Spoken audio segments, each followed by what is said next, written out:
Alhamdulillahi Rabbil Alamin, wassalatu wassalamu ala ashrafil anbiya'i wal mursalin, wa ala nabiyyina Muhammad wa ala alihi wa sahbihi wa man tabi'ahum bi ihsanin ila yawmiddin, amma ba'd.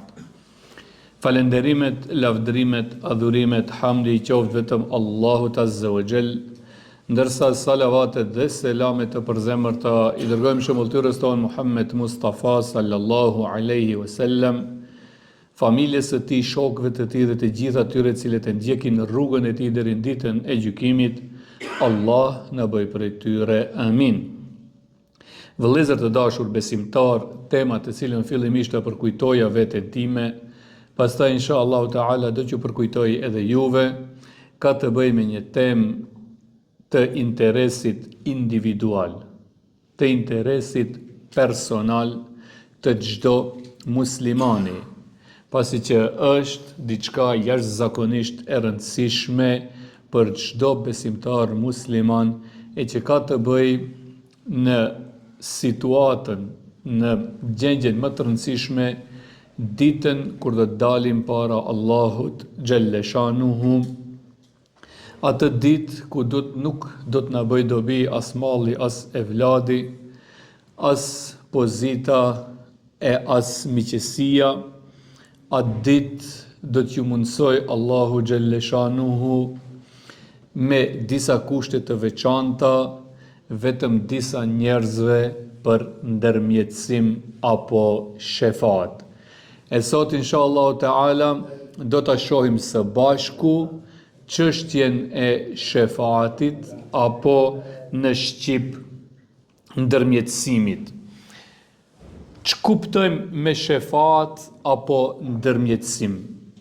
Shefa apo ndërmjetësim nën kuptojmë marrjen ndërmjetësues mes Allahut dhe robit, dikënd nga njerëzit, me qëllim që Allahu të mëshiroj apo të pranoj lutje apo të na fal gabimet.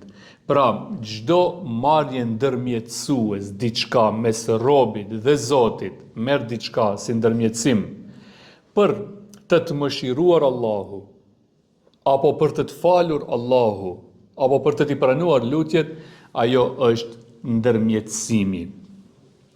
Ndërmjetësimi, vëllezër të dashur, në bazë të besimit të ehli sunnetit, pra pasuesve të pejgamberit alayhis salam, është i ndarë në dy grupe. Ndërmjetësim shefat i kot, pra i papranueshëm, dhe ndërmjetësim i sakt dhe i pranueshëm. Pra, të marrish dikënd si ndërmjetësues mes teje dhe Zotit për falje gabimesh, apo për mëshirë nga Allahu, ajo na qen ka pra dy llojesh. Lloji i parë, shefati apo ndërmjetësimi, që tham, i ndaluar apo i papranueshëm dhe ndërmjetësimi i sakt dhe i pranueshëm. Ndërmjetësimi i kot apo i papranueshëm është ndërmjetësimi i politeistëve, të cilët lidhen te Allahu xhelle shanuhu nëpërmes idhujve të tyre. Pra, kemi politeist, ata që besojnë në shumë zotra, besojnë në idhuj, edhe kanë me 10 ose 100 idhuj, figura, që ata i kanë si zotra, i lusin ata, ose i marrin ndërmjetësues për drejt Zotit.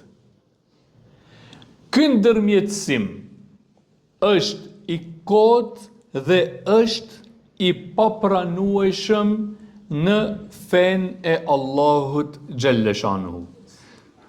Pra, të marrësh një idhull si ndërmjetësues mes teje dhe Zotit, që për hatër të idhullit, apo nëpërmes idhullit, të vi mëshira, apo begatia, falja e Zotit, kjo është e papranueshme. Allah thot kështu, në surën 10, ajeti 18, وَيَعْبُدُونَ مِنْ دُونِ اللَّهِ مَا لَا يَضُرُّهُمْ وَلَا يَنْفَعُهُمْ. Ata adhurojnë dikën tjetër përveç Allahut, të cilët as nuk ju sjellin dëm e as nuk ju sjellin dobi. Ai thjesht është një figurë, një idhull që dikush i thot si Zot, po ai as që ka dëm e as që sjell dobi. وَيَقُولُونَ هَؤُلَاءِ شُفَعَاؤُنَا عِندَ اللَّهِ. Dhe kur ne ju themi atyre se këto idhujt që ju i adhuroni si zotra, ata nuk janë zotra, sepse nuk posedojnë cilësitë të qenurit Zot. Ata çfarë na përgjigjen neve? Jo, thot, ne nuk i adhurojmë këto, po ne këto i marrim si ndërmjetësues mes neve edhe Zotit. Shihë çfarë thot? Wa yakulun, thuan, haulai shufa'auna, shefat. Këto bëjnë shefat te Allahu xhalla shanu. Kul atunabbi'una Allah bima la ya'lamu fis samawati wal ard. Thot, thua ju, a mos e njoftoni Allahun për çfarë ai nuk di se çfarë ka në qiell e në tokë? Pra, ato ju i merrni si ndërmjetësues të ju, ndërsa ato nuk din se çfarë ka në tokë edhe në qiell. Allahu është ai i cili është i gjithë ditur. Wala fil ard, subhanahu wa ta'ala ma yushrikun. Allahu është i lartësuar nga çdo çështje që atij i bëhet ortak. Pra nga çdo ndërmjetësim, nga çdo ndërmjetësues që i bëhet Allahu xhalleshanuhu nga dikush tjetër që jepet si cilësi të Allahu xhalleshanuhu, pra që i përshkruhet adhurim, ai është politeizëm, është shirk kundër Allahut xhalleshanuhu, dhe kësi e tillë nuk është e pranuar. Me një vend tjetër Allahu thot kështu: ma na'buduhum illa liyuqarribuna ila Allahi zulfa. Ne thot nuk i adhurojmë këto idhujt. Shif, nuk i adhurojmë, nuk ju bëjmë ibadet idhujve. Po çfarë? Ne ata i marrim vetëm për të na afruar te Allahu i gjithësisë. Por edhe kjo është e refuzuar. Sepse ti e merr diçka të të afrojë te Zoti që nuk e ka bërë Zoti sebe për afrim te ai. Pra, i bën shirk, i bën ortak, i bën shok Allahut xhalleshanuhu në adhurim. Dërsa Allahu xhalleshanuhu thot: illa liya'budullaha mukhlisina lahu-d-din. Wa ma umiru illa liya'budullaha mukhlisina lahu-d-din. Jeni të urdhëruar ti bëni adhurim vetëm Allahut të sinqert, vetëm atij duke ju drejtuar. Dhe jo nëpërmes diçkait apo dikujt tjetër. Se çdo ndërmjetësim i llojit të tillë është i refuzuar, është i papranuar. Këtë e dëshmon vetë Allahu i lartësuar. Se ne vetë duhet i drejtohemi Allahut me adhurim, lutje, ibadet, dhe çdo ndërmjetësues tjetër jashta asaj që Allahu na ka treguar, ajo llogaritet pra shirk apo ortakëri Allahut në adhurim, gjë e cila është e refuzuar. Çfarë thot Allahu në Kur'an, surja 74 ayati 48, "Fema tanfa'uhum shafa'atu shafi'in." Kështu që të tillëve që marrin për ndërmjetësues të Zoti, idhujt, figurat, që i luten Zotit nëpërmes figurave, nëpërmes idhujve, i marrin si sebeb për të Zoti, ato janë sikurse ju drejtohesh atyre për dëm apo për dobi, shërim e kështu me radhë. E çfarë thot Zoti? Fema tanfa'uhum shafa'atu shafi'in. Ai shefat, ai ndërmjetësim nuk ju bën dobi te Allahu i lartësuar. Mirë atëherë. A ka ndërmjetësim të lejuar? E pa ndërmjetësimin e ndaluar. A ka ndërmjetësim të lejuar? Po, ka ndërmjetësim të lejuar. Shefat, ndërmjetësim i lejuar, është ai ndërmjetësim i cili i plotëson 3 kushte. A ndërmjetësim i cili i plotëson 3 kushte. Kushti i parë është kënaqësia e Allahut për ndërmjetësuesin. Shifni? Ka rast ku Allahu është i kënaqur kundrejt ndërmjetësuesit. Pra, Allahu është i kënaqur që dikush të ndërmjetësoj. Kushti i dytë, kënaqësia e Allahut për të ndërmjetësuarin. Pra tjetë edhe ai kundrejt atij që ti do të ndërmjetësosh, tjetë i kënaqur Allahu. Shif, një për ndërmjetësuesin, tjetë i kënaqur, dhe për të ndërmjetësuarin. Edhe kjo është. Dhe kushti i tretë, leja e Allahut për ndërmjetësuesin dhe të ndërmjetësuarin. Nëse ndërmjetësimi mes robit dhe Zotit i plotëson o vëllezër këto 3 kushte, ai është ndërmjetësim i lejuar. Argumente që për këtë ndërmjetësim, se e pam ndërmjetësimin e ndaluar dhe argumente që ndalonte Allahu subhanahu. E ti na tregove çtash ndërmjetësimin e lejuar me 3 kushte.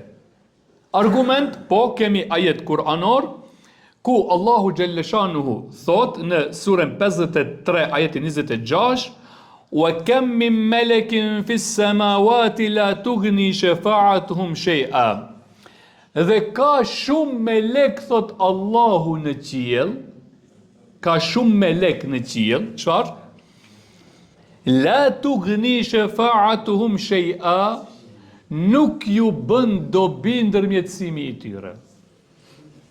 Ka shumë melek që ndërmjetësojnë, për nuk ju bën dobi. Shifni ç'është. Illa, këtu është përjashtimi, ç'është argumenti i ndërmjetësimit të lejuar. Illa, përveç. Pra, cili ndërmjetësim atëherë na bëj ka dobi? Përveç. Illa min ba'di an ya'dhan Allah.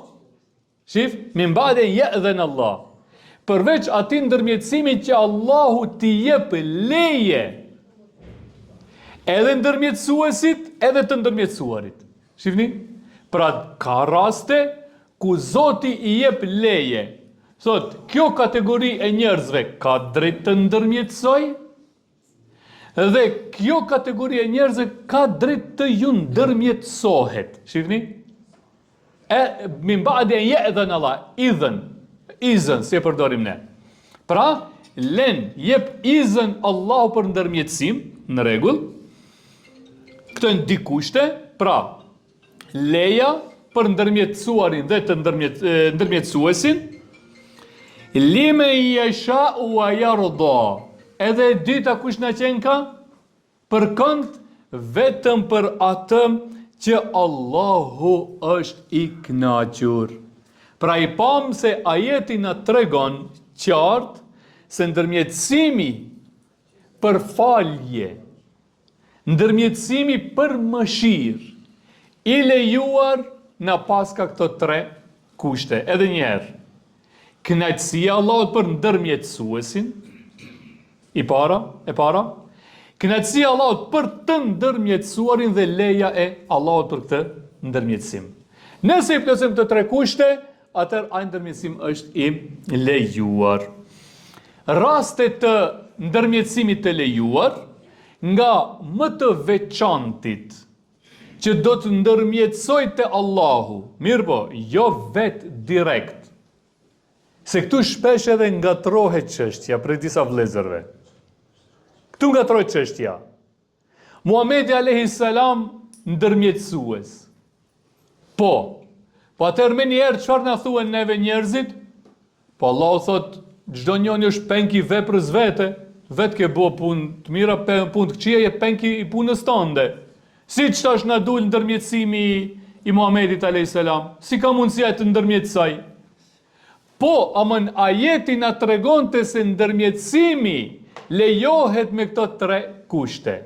E Allahu na tregon dhe hadithet na tregojnë që Muhamedi alayhis salam për nder të personalitetit të tij që e ka te Allahu, d'ja lejone Allahu Muhamedit sa ndërmjetësimin, ama jo si vetë si profet, jo cilën don ai, jo si don ai vetë, jo në këtë formë, mos e kapim gabim. Por se me lejen e Allahut dhe pajtueshmëri kënaqësinë e tij, vetëm me këta. E cilët janë atëherë apo rastet që do të ndërmjetësoj Muhamedi alayhis salam? Rasti i parë është ndërmjetësimi i tij për njerëzit kur do të qëndrojnë në mahsher, në fushën e ringjalljes para Allahut të lartësuar. Çfarë do të jetë aty ndërmjetësimi? Ky ndërmjetësim quhet ndryshe edhe esh-shafa'atul uzma, ndërmjetësimi i madh. Aty do të zgjas për llogaritja. Nuk do të filloj gjatë për llogaritja e veprave tona. Do të shkojnë njerëzit te pejgamberët e Zotit, te Ademi, Nuhi, Ibrahimi, Musa, Isa alayhis salam, dhe do t'i lusin, do t'i thonë ndërmjetësot te Allahu që të filloj llogaria. Ato do të thonë se ne nuk e kemi këtë leje. Shifni, u tash ka leje. Jo vetë ato, po me lejen dhe kënaqësinë e Allahut. Atëherë do të shkojnë te Muhamedi alayhis salam, Muhamedi sa e ka këtë leje nga Allahu. Atëherë do ta lus Muhamedi alayhis salam Allahun që të filloj për llogaritja. Për atë dhe është rahmeten lil alamin, mëshirë për mbar njerëzimin. Fjala është mëshirë për mbar njerëzimin, pra me lutjen e tij do t'i mëshiroj Allahu, me ndërmjetësimin e tij te Zoti, do t'i mundsoj Allahu për llogaritjen, fillimin për llogaritjes e njerëzve drejt Allahut që për veprat e tyre. E dyta është ndërmjetësimi i tij për banorët e xhenetit që do të hyjnë në të. Pra, pas ka tjetër ndërmjetësim, Muhamedi alayhis salam. Për atë ne me gojën plot duhet ta lusim Allahun, jo Muhamedin alayhis salam. Këtu bëhet gabimi. Këtu bëhet edhe ajo keq kuptimi i çështjeve. Nëse i thuhet direkt Muhamedit alayhis salam, atëherë nuk bën. Po nëse e lut Allahun për ndërmjetësimin e Muhamedit, kjo është perfekt. O Allah, ma mundso mua bëm pjesë e ndërmjetësimit Muhamedit alayhis salam, kështu po. Ama jo direkt Muhamedin alayhis salam sa i s'ka dorë. Ai ka dorë aq sa Allahu i jep leja ati. Dhe ne e lusim Allahun, jo Muhamedi për ndërmjetësim. E lusim Allahun të na mundsoj ndërmjetësimin e Muhamedit alayhis salam. Kur është momenti i dytë, gjendja e dytë është kur banorët e xhenetit ta kenë kaluar urën e Siratit, edhe do gjenden para një ure e cila quhet kantare. Çfarë do të ndodh në atë kantare, në atë urën kantare? Aty do të merremi vesh zullume që ja kemi bërë njëri tjetrit. Pa drejtësi që ja kemi bërë njëri tjetrit, aty do të lahen edhe do të pastrohen.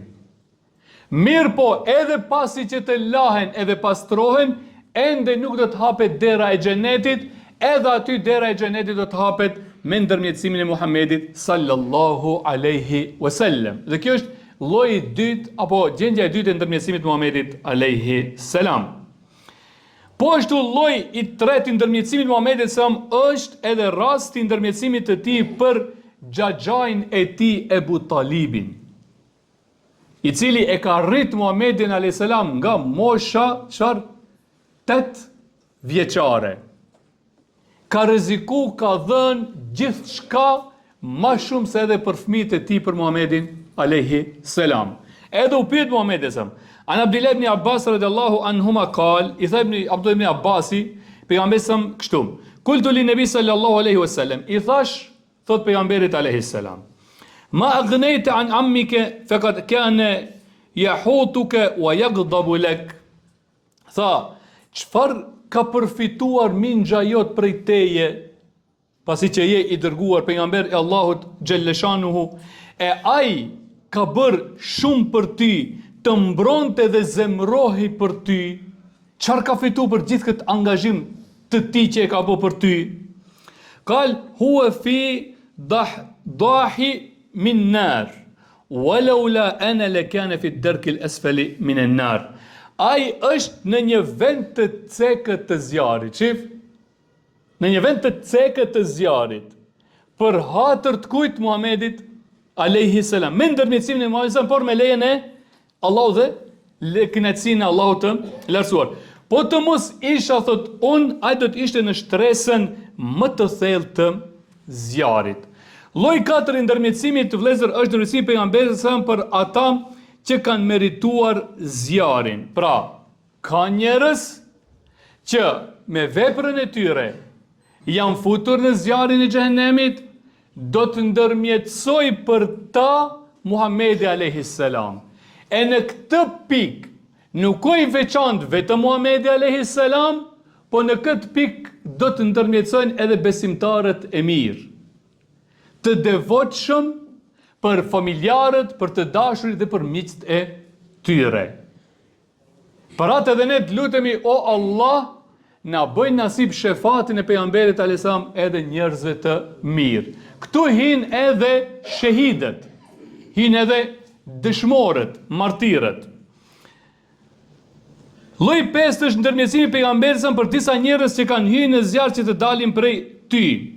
Dhe ky është edhe për profetët tjerë, po edhe për njerëzit tjerë, edhe për lloj tjetër, pra që Allahu xhalleshanuhu t'i bëj nga banorët e xhennetit.